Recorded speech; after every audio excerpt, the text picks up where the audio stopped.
É bem provável que você conheça alguém ou mesmo você já tenha experimentado sintomas gastrointestinais após o consumo de leite ou seus derivados. Isso ocorre devido à presença da lactose nesses alimentos.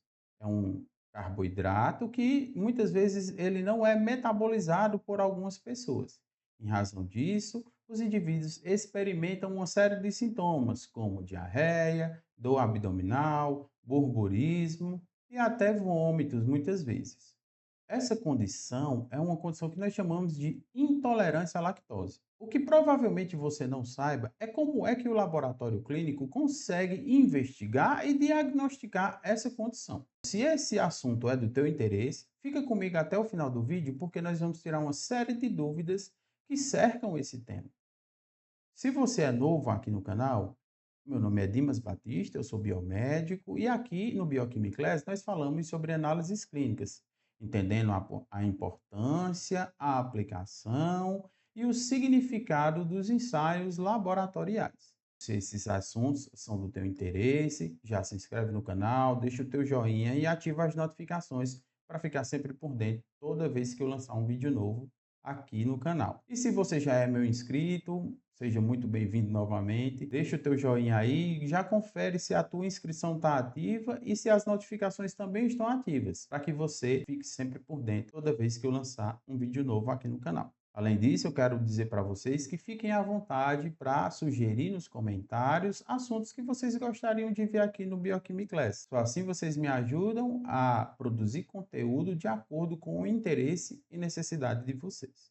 Feita essa introdução, vamos para o nosso assunto.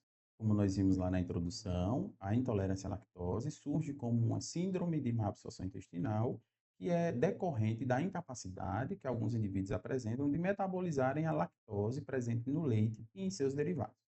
Mas o que seria a lactose? A lactose é um açúcar, o principal açúcar encontrado no leite, ou seja, é um carboidrato na forma de um disacarídeo, formado pela união da galactose com a glicose. Esse carboidrato está presente no leite da maioria dos mamíferos. Essa tabela traz para a gente uma comparação entre o conteúdo de lactose presente no leite dos mamíferos que são mais consumidos pelos seres humanos. E aqui nós observamos que no leite humano é aquele que apresenta o maior conteúdo de lactose entre esses mamíferos representados na tabela, contendo aproximadamente 70 gramas a cada litro de leite, o que é uma característica muito importante, uma vez que nós evoluímos para obter do metabolismo da lactose toda a energia que precisamos para garantir as nossas demandas metabólicas. E como o aleitamento materno é o alimento exclusivo para os recém-nascidos, essa concentração é suficiente para garantir essas necessidades. Mas, de fato, o que seria a intolerância à lactose? E para respondermos essa pergunta, nós precisamos compreender como se dá o metabolismo da lactose no nosso organismo. Então, ao consumirmos alimentos contendo esse carboidrato, o carboidrato vai ser direcionado ao nosso intestino e lá no intestino delgado, mais precisamente nos enterócitos, que são as células epiteliais de revestimento do nosso intestino, eles vão ser metabolizados por uma enzima que está presente aqui na borda de escova, representada por esse quadrado. Essa enzima é a enzima lactase, que tem a função de hidrolisar a lactose nos seus carboidratos constituintes, ou seja, nos seus monossacarídeos constituintes, que por sua vez serão absorvidos pelo nosso organismo. Uma vez que os seres humanos só conseguem absorver os carboidratos na sua forma monossacarídica. Sendo assim, os indivíduos que não apresentam a lactase não vão conseguir hidrolisar a lactose e, consequentemente, ela vai manter-se na luz intestinal. A manutenção da lactose dentro do intestino, associado ao seu metabolismo por parte das bactérias da microbiota intestinal, é que vão desencadear todos aqueles sintomas que são bem conhecidos por quem vivencia essa realidade. Esses sintomas são dores abdominais, flatulência, diarreia, embora a constipação possa estar presente, aquela sensação de inchaço e distensão abdominal, borburismo também é uma condição bem frequente nessas pessoas, e náuseas e vômitos, embora menos frequentes, podem estar presentes dependendo da intensidade dos sintomas que os indivíduos apresentam. E nesse ponto, eu preciso chamar a atenção para vocês que, apesar de serem consideradas síndrome de má absorção intestinal e apresentarem sintomas correspondentes, a alergia à proteína do leite de vaca e a intolerância à lactose não podem ser confundidas, pois os mecanismos fisiopatológicos que dão causa a cada uma dessas condições é próprio. Enquanto na intolerância à lactose nós temos uma deficiência enzimática, seja na sua expressão ou atividade, na alergia à proteína do leite de vaca nós vamos ter uma alergia alimentar, onde o sistema imunológico vai reconhecer as proteínas constituintes do leite como agentes invasores, como antígenos, e assim vai montar uma resposta imunológica contra elas. Portanto, a intolerância à lactose é uma condição metabólica, enquanto a alergia à proteína do leite de vaca é uma condição imunológica.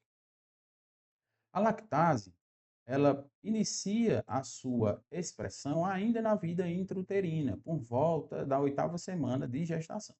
Porém, essa produção ela é muito discreta. Ela só vai atingir uma notoriedade importante a partir da 34ª semana de gestação e atingirá o seu pico de produção e atividade ao nascimento. O gene responsável por codificar essa enzima é o gene LCT, que está situado no cromossomo 2. Existe uma tendência natural à redução da expressão da lactase ao longo da nossa vida. À medida que avançamos a idade, essa expressão vai sendo perdida.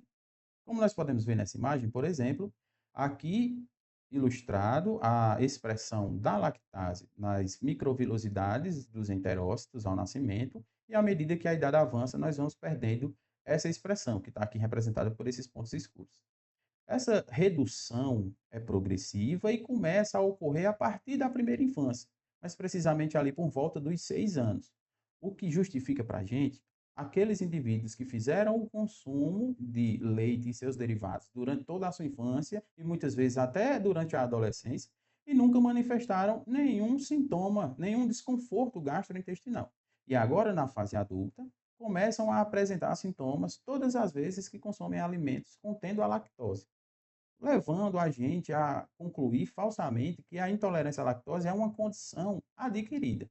Mas eu posso dizer para vocês que a informação para a redução progressiva na expressão dessa enzima é uma informação que já vem impressa no nosso material genético.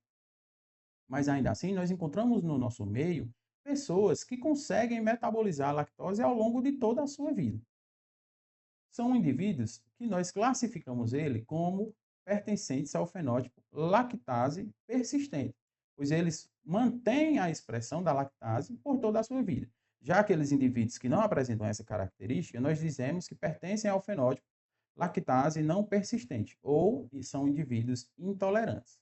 E essa informação traz para a gente a conclusão de que a intolerância à lactose ela não é uma doença, mas sim uma alteração, uma variação no metabolismo normal humano. Existem 4 formas de classificar a intolerância à lactose. A forma primária é aquela forma mais comum que a gente acabou de discutir, que é conhecido como hipolactasia do adulto. Aquela condição onde o indivíduo vai perdendo a expressão da lactase ao longo da vida e na fase adulta ele não apresenta mais concentrações adequadas da enzima na superfície dos enterócitos e, consequentemente, quando alimenta-se de leite ou seus derivados, manifestam sintomas clínicos relacionados à intolerância. A forma secundária, como o seu nome diz, é uma condição onde a intolerância à lactose ela é subjacente a uma doença de base, que pode ser uma infecção causada por bactérias, por vírus, por protozoários, ou ainda remoção cirúrgica de parte do intestino, também resulta em sintomas de intolerância, ou ainda doenças de base que promovam a alteração na arquitetura celular dos enterócitos, como é o caso da doença celíaca. Em todos esses casos, o indivíduo manifesta sintomas clínicos relacionados à intolerância à lactose, mas de forma secundária a uma condição primária. Existe a forma transitória do prematuro. Nós vimos anteriormente que a expressão da lactase ela ganha maior notoriedade a partir da 34ª semana de gestação. Sendo assim, os recém-nascidos que nascem antes desse período, eles manifestam sintomas clínicos relacionados à intolerância.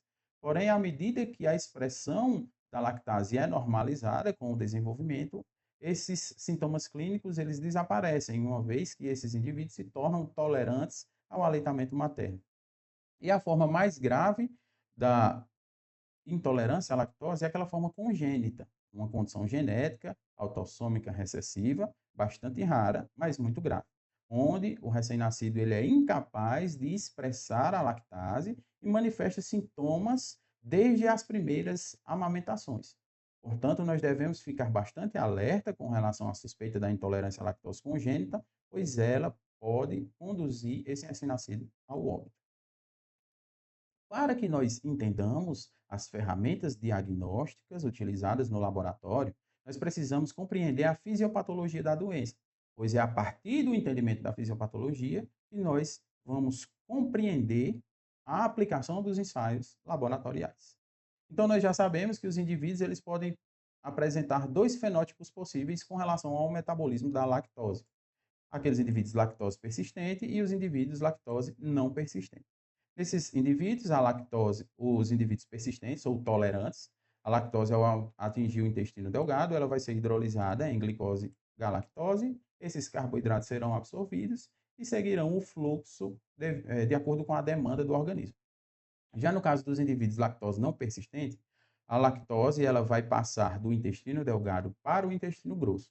No intestino grosso, a presença da lactose por si promove um desequilíbrio osmótico, trazendo água do intestício para a luz intestinal. E esse trânsito de água para a luz intestinal promove a diarreia experimentada por esses indivíduos.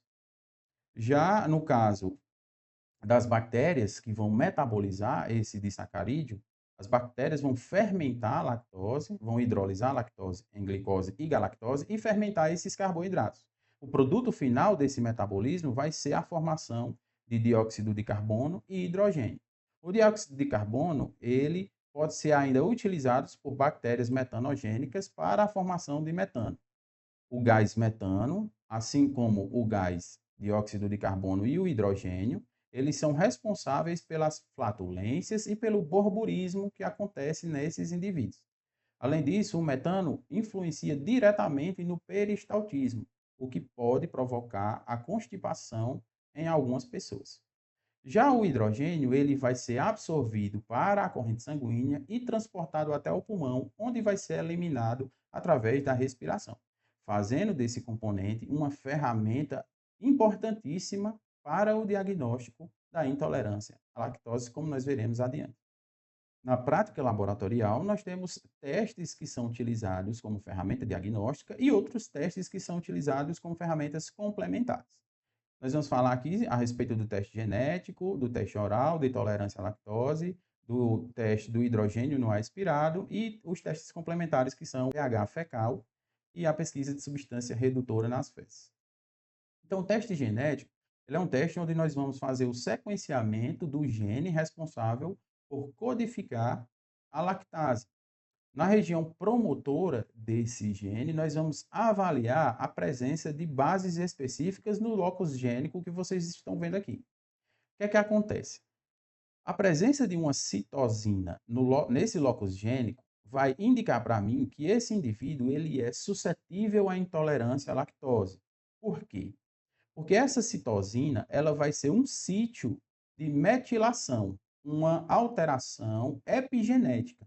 A metilação dessa citosina, ela vai impossibilitar a adesão de fatores transcricionais a essa região do DNA. E, consequentemente, esse gene ele não vai ser expresso nas células. Então, essa alteração epigenética é uma condição que vai acontecendo ao longo da nossa vida. Então, os indivíduos que apresentam em cada um dos seus cromossomos, nesse locus gênico, uma citosina, ele é classificado como um indivíduo intolerante. Já aqueles indivíduos que apresentam um polimorfismo genético, em que a citosina é substituída por uma timina, essa alteração epigenética não ocorrerá. E, consequentemente, os fatores de transcrição vão aderir ao material genético e esse gene ele vai permanecer com sua expressão ativa durante toda a sua vida, durante toda a vida do indivíduo. Então, os indivíduos que apresentam em cada um dos seus genes, em cada um dos locus gênicos, uma timina no lugar de uma citosina, nós dizemos que esse indivíduo é um indivíduo lactase persistente. E naqueles indivíduos onde eu tenho em um dos genes uma citosina e no outro gene uma timina, nós dizemos que ele tem um fenótipo intermediário. Na maioria das vezes, esses indivíduos de fenótipo intermediário, eles não manifestam sintomas clínicos ao consumirem concentrações controladas de lactose. Mas se a concentração de lactose exceder as capacidades metabólicas, ele vai acabar por manifestar sintomas relacionados à intolerância. Embora esse teste genético seja um teste bastante importante, seja um teste que traz a informação relacionada a essa condição de susceptibilidade ou não, nós não podemos atribuir categoricamente que os indivíduos que trazem no seu DNA essa citosina, eles vão desenvolver necessariamente a intolerância à lactose, uma vez que esse sítio é um sítio de alteração epigenética que pode sofrer influência de outros fatores. Então, a aplicação principal desse teste genético, nós podemos entendê-la como uma forma de diagnóstico diferencial, quando aquele indivíduo está sendo um indivíduo investigado entre uma intolerância à lactose primária e uma intolerância à lactose secundária a outras condições. Então, esse teste genético ele vai nos trazer a informação relacionadas a essa diferenciação, se é primária ou secundária. O teste que mais frequentemente nós realizamos no laboratório é o teste oral de tolerância à glicose.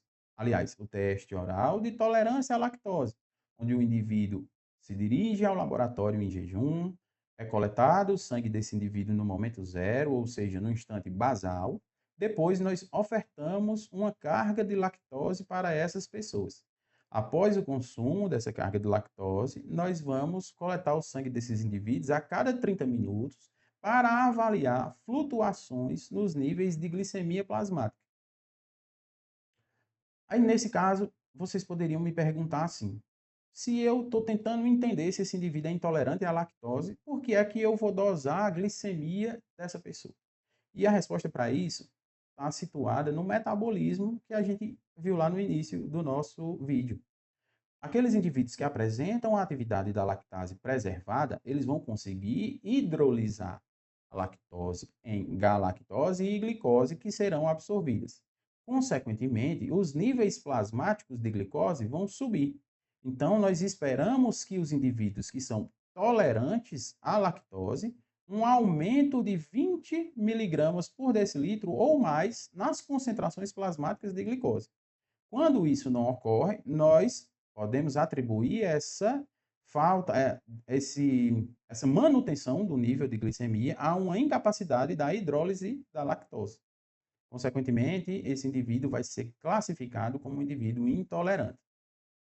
Eu trouxe para vocês a informação de que nós ofertamos para os indivíduos, para as pessoas que buscam esse exame, uma concentração que vai de entre 20 e 50 gramas de lactose. Por quê? Muitos dos indivíduos que buscam o diagnóstico de intolerância são crianças. E se aquela criança apresenta um peso inferior a 25 quilos, eu tenho que fazer um ajuste da dose de lactose que eu vou ofertar para ela, fazendo um cálculo de 2 gramas de lactose para cada quilo de peso. Pois, se eu ofertar para esse indivíduo uma concentração de lactose que vai ser superior às suas capacidades metabólicas, eu vou dar uma sobrecarga de lactose para esses indivíduos, eu vou estar mascarando o meu resultado, porque eu posso superar a capacidade de metabolismo, vou observar nesses indivíduos flutuações inferiores devido a essa incapacidade de metabolismo e a manifestação de sintomas clínicos. Então, eu vou entender que aquele resultado está sugerindo intolerância à lactose, mas na verdade é uma condição pré-analítica, uma falha na execução do teste, no procedimento do exame. Então, é sempre bom a gente ficar alerta a isso. O indivíduo tem menos de 25 quilos, a gente ajusta a concentração para garantir que os resultados obtidos no ensaio sejam os resultados mais fiéis possível. Então, aqui eu trouxe 2 exemplos para vocês, para mostrar como é que se comporta o resultado de um indivíduo intolerante, quando nós observamos aqui que não existem flutuações significativas no valor de glicemia plasmática, indicando que esse indivíduo é um indivíduo intolerante. Já nesse outro caso, nós temos um indivíduo que é tolerante à lactose. Então, nós temos um valor de glicemia basal aqui de 84, mas à medida que o tempo passa, esse indivíduo tem um aumento considerável na glicemia plasmática, indicando que ele é um indivíduo tolerante. E o teste padrão ouro considerado é o teste do hidrogênio expirado. Como a gente viu lá na fisiopatologia, o resultado de um indivíduo intolerante vai ser altas concentrações de hidrogênio produzidas pelas bactérias da microbiota intestinal que serão eliminados pelos pulmões. Então, esse indivíduo vai em jejum para o laboratório, nós fazemos a medição do hidrogênio expirado naquele momento basal, ofertamos para ele a concentração de lactose correspondente à sua realidade, e assim vamos observar a cada 30 minutos o aumento ou a manutenção do hidrogênio na respiração daqueles indivíduos associados à manifestação de sintomas clínicos. Então, nós vamos observar que à medida que o hidrogênio vai aumentando na respiração, na expiração desses pacientes, nós temos também a manifestação de sintomas clínicos relacionados à intolerância à lactose. Então, é um teste que é extremamente fiel a essa condição de intolerância e nos permite diagnosticar com clareza os indivíduos que são intolerantes à lactose. E o teste que a gente utiliza como uma forma complementar é a avaliação do pH fecal e substância redutora nas fezes. Nós sabemos que a lactose é um açúcar redutor, então a pesquisa de açúcar redutor nas fezes pode identificar a presença da lactose, indicando que aquele indivíduo pode ser um indivíduo selecionável para a investigação adequada, para a investigação adicional a respeito da intolerância à lactose.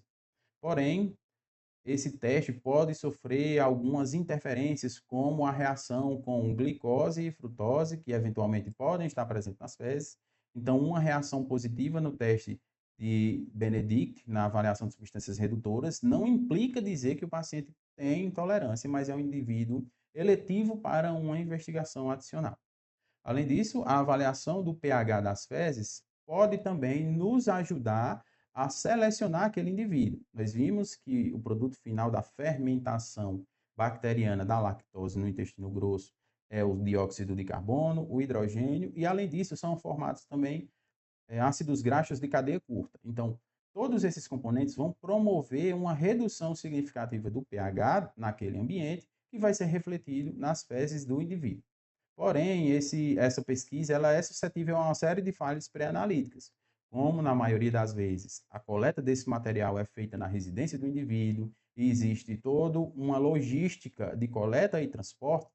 Esse intervalo entre a obtenção do material e a entrega no laboratório, assim como outras condições associadas, podem interferir diretamente na concentração do pH e, consequentemente, aqueles resultados eles podem não estar refletindo uma intolerância. Então, por isso esses dois exames eles são considerados exames complementares, exames de triagem ou de seleção desses indivíduos.